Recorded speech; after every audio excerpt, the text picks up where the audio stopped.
नमस्कार, हार्दिक स्वागत छ। आजको समाचारमा निरन्तरको वर्षापछि कोशी नदीमा पानीको बहाव 2 लाख क्युसेक नआएको छ। आइतबार बिहान 8 बजे 1,76,305 क्युसेक पानीको बहाव मापन गरिएकोमा दिउँसो 4 बजेसम्म बढेर 2,09,840 क्युसेक पुगेको हो। जिल्ला प्रहरी कार्यालय सप्तरीका प्रवक्ता एवं डिएसपी हेमराज घिमिरेका अनुसार पानीको बहाव बढेसँगै कोशी ब्यारेजमा 56 मध्ये 28वटा ढोका खोलिएको छ। त्यसअघि दिउँसो 3 बजे पानीको बहाव 1,90,390 क्युसेक मापन गरिएको थियो। सरकारले निजी स्वास्थ्य संस्थामा उपचार गराए बापत 3% स्वास्थ्य क्षमता शुल्क लगाउने निर्णय गरेसँगै शुक्रबारदेखि स्वास्थ्य सेवा थप महँगो भएको छ। बालेन्द्र शाह नेतृत्वको सरकारले आर्थिक वर्ष विधेयक 2083 मार्फत साउन 1 गतेदेखि उक्त निर्णय कार्यान्वयनमा ल्याउने बताउँदै आएको थियो। यसले स्वास्थ्य सेवा थप महँगो भएको भन्दै सरकारवालाले यसको विरोध समेत गर्दै आइरहेका छन्।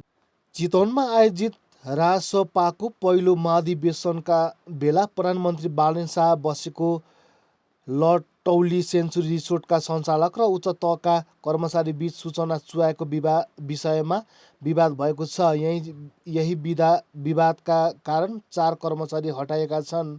चितवनको कालिका नगरपालिका 9 सतीखोरमा रहेको रिसोर्ट सञ्चालक ज्ञानेन्द्र खड्काले रिसोर्टमा आएका पाहुना र रिसोर्टका सूचना चुहाएको आरोपमा उच्च तहका कर्मचारीहरूलाई लगाएपछि विवाद भएको थियो। रिसोर्टमा सञ्चालकसँग विवाद उत्पन्न भएपछि जनरल म्यानेजर रोशन पुरीसहित 4 जना कर्मचारी हटेका हुन्। विश्वकप 2026 अब अन्तिम चरणमा पुगेको छ। आज हुने फाइनल खेलमा 2 बलिया टोली आमने सामने हुँदैछन्।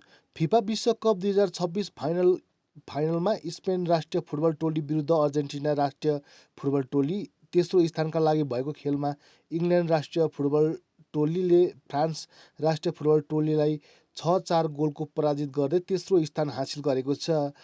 विश्वभरमा फुटबल समर्थकहरूको ध्यान आज स्पेन र अर्जेन्टिना बीच रोमाञ्चक फाइनल खेलमा केन्द्रित रहेको छ।